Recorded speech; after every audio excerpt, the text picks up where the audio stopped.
You've got to pay to get to the exchange, but when you get there, there are a whole bunch of really small players that you can peer with, but you're not covering the cost of your circuit and your drops in traffic and elsewhere. So you end up in a bit of a catch-22. You've got to find a way to peer with the big boys, and you've got to have certain big players at those exchanges. So I think there's a lot of things that are being fixed in terms of internet structure in Africa in general, which is helping the peering situation. The international capacity situation is being fixed as we speak, with new cables landing both on the east and the west coast, but now and in the near future. The national interconnection infrastructure is being fixed in terms of people laying fibre in many countries around Africa. There's still a lot of work to do, but it's at least starting to happen. And even within metro areas as well, people are starting to lay fibre, run WiMAX services, etc., etc. So it's already been mentioned, the lack of content is a major challenge in encouraging peering, because otherwise, if 95% of your traffic comes from Europe and the US anyway, then why bother going to the expense of setting up peering and connecting to a local peering exchange point with the costs that Andrew was talking about? There's also something I see a lot, especially in countries that are a little earlier in their development of their internet infrastructure, is getting over the competition between operators to actually cooperate and build something together. I think Machuki's phrase is setting up an internet exchange is 90% social, nearly 10% technical, and that's absolutely true. You've got these guys just killing each other for business, whereas they should just sit down, have a drink together, cooperate, say, yeah, we're going to set up an internet exchange. We're not going to argue too much about exactly who hosts it or where the costs come from. Let's just do this stuff and make it happen, and it'll be better for everyone. But because everyone's so busy competing very hard in a very competitive market, they're not actually helping themselves either.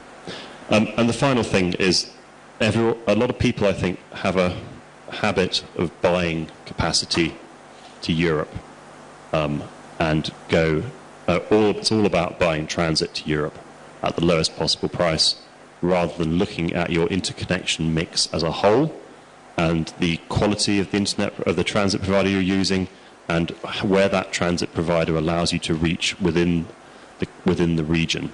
So, for example, a provider in, say, Rwanda, to take Eddie's country, that's made by transit from someone that will take them on an express route from Rwanda to London, where they're going through, their traffic is passing through Kampala and Nairobi, but it won't stop off there at level 3, going through a router in those cities.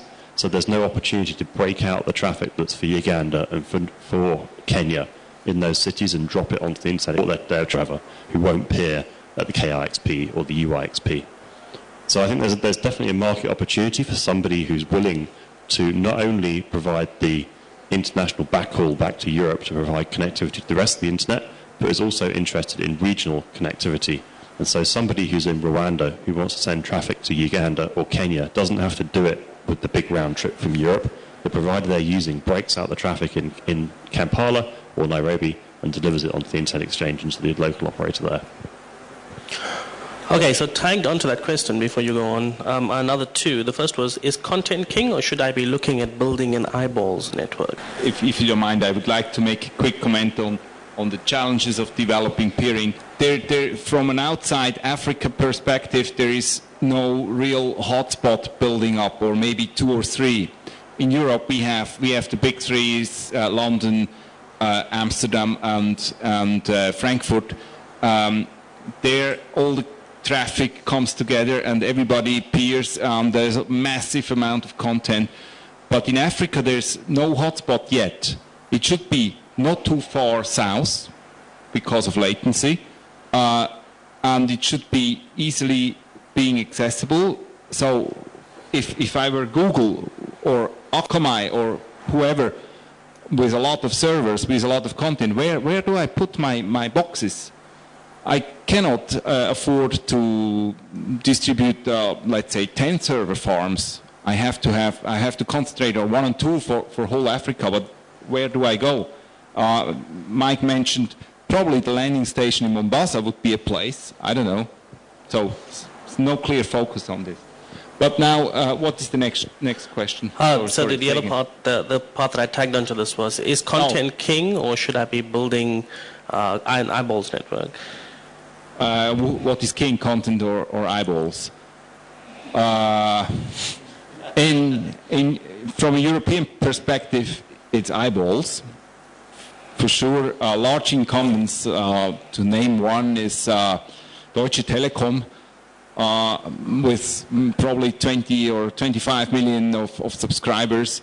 They make access to their customer base very difficult. So, maybe Mike wants to say something about this. Freddie is right. Even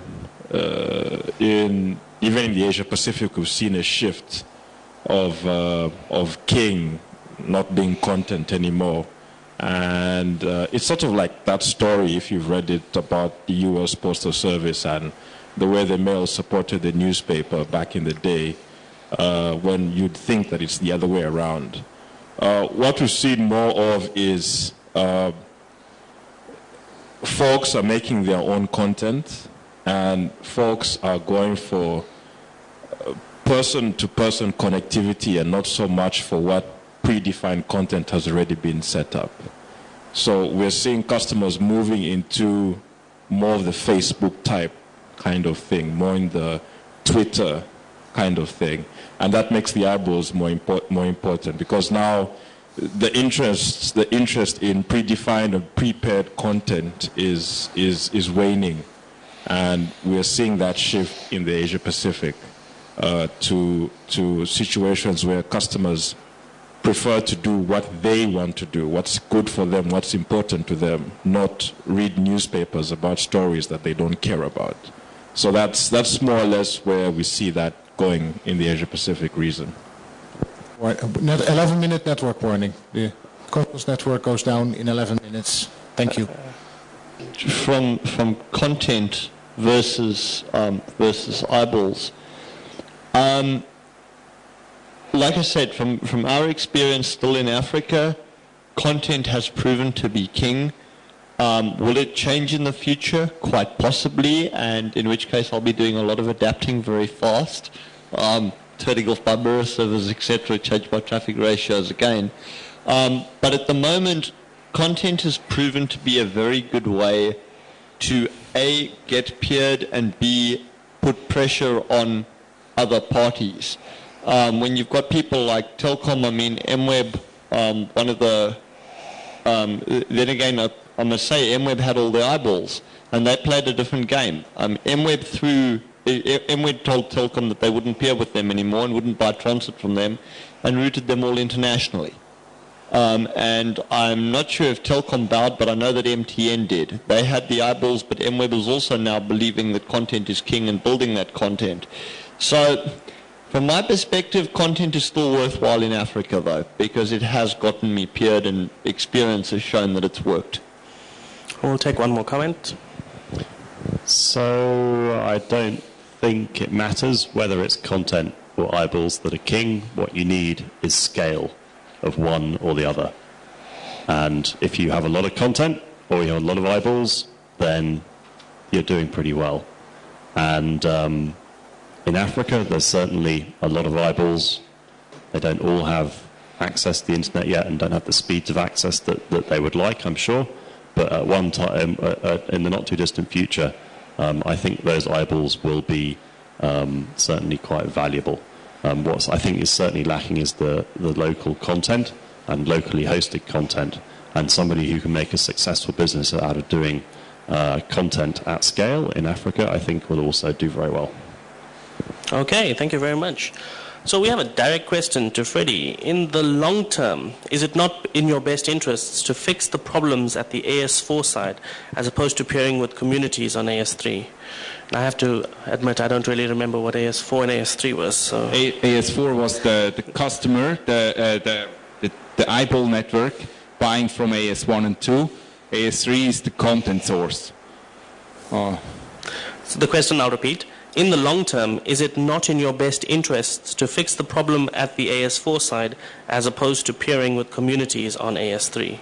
Best would be to peer with AS3 or shift the servers from AS3 to AS4. But maybe I don't get question right. If the person that sent the question is still in the room, you want to come up to the mic? We can try and elaborate more on this. There we go. Recently, to the next question, and recently we had 2 incidents of operators in other regions advertising our IPs and autonomous system number. This caused a failure for our traffic to return. Is this not punishable, and how did it happen, assuming it was a genuine mistake? I think he meant not a genuine mistake, but anyway, volunteer? So there's a famous incident of this, which was YouTube and Pakistan Telecom, which many of you might be familiar with. And basically, as a transit provider, it's your responsibility to filter your customers. You should be building filters for them, preferably automatically from routing registry data. Unfortunately, people don't do that. In the case of this particular incident I'm referring to, it was an accident, but it did mean that it did cause quite a lot of operational problems for a fairly popular website. If this is accidental, well, it's quite a big mistake, really, and the problem is the mistake occurred with 2 sets of people, and that's just bad. The mistake occurred in the part of the network that did it themselves because they weren't taking sufficient care and clearly made quite big errors, and the upstream. Unfortunately, there's no real recourse that you can take against this. All you can do is complain to the relevant people and hope it gets fixed. We've also seen some IP hijacking recently in South Africa. I'm still waiting for a report on what actually happened. The interesting thing is, in the case that we saw 2/8s being sent out to the links root servers, which weren't filtered there. So everybody on the links root servers was seeing them. We were also seeing them, and they ended up in places on our network where they shouldn't have ended up, and caused us to use an extra 1.5 gig of outbound international traffic. Was there any recourse? No, not really. I eventually made some phone calls to some executive directors late at night and woke them up and screamed and shouted and threw my toys. And eventually, after 6 or 7 hours, they actually fixed the problem. The really funny thing is, the problem had existed for 2 days before that, and nobody had noticed. The entire London Internet Exchange on those root servers was getting those /8s for 2 days, and nobody even noticed. And there's no recourse. So the variations that we've seen for this is at exchange points. Some exchange point members would leak your prefixes without your consent to the internet.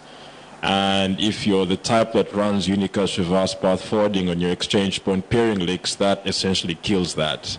Because traffic from the net is trying to come back through your peering router, and there's no routes. So you end up in a situation where you don't trust your members, and at the same time you can't run URPF.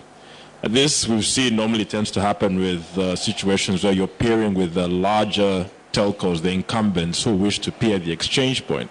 And because they think they're the incumbents, they think whatever they get, they send out to everyone. So you could think about that. But in terms of detection, we've been fairly happy with BGP-MON, that's BGP-MON. It's a fairly decent tool that tracks where prefixes are coming from, and I think about 2 years ago we were able to detect some failure in some router in Brazil that caused it to start leaking pretty much a good chunk of the internet, including our own routes. So BGP-MON would be a tool I'll advise everybody to use, because it will quickly tell you, if your prefixes are transiting the correct AS, if they're being learned by the correct AS, if they've been withdrawn or changed or whatever. So, yeah. Last question we have is, how can IXPs ensure that specific peers do not abuse the bandwidth at the exchange, squeezing other tenants out? And I think this is more related to how can we ensure that we get fair value for our money at the IXPs more than anything else. I'm interested in this idea of abuse. I prefer to take the ab off the front and call it use. If someone wants to connect to the exchange and buy some ports and do some traffic over it, then clearly there's someone who's receiving that traffic, and they're benefiting. I don't really see, in the absence of it being actual abusive traffic, then why there's a particular issue? It's what the exchange is for, sending traffic. obviously there is an issue here if your exchange is perhaps not very well funded.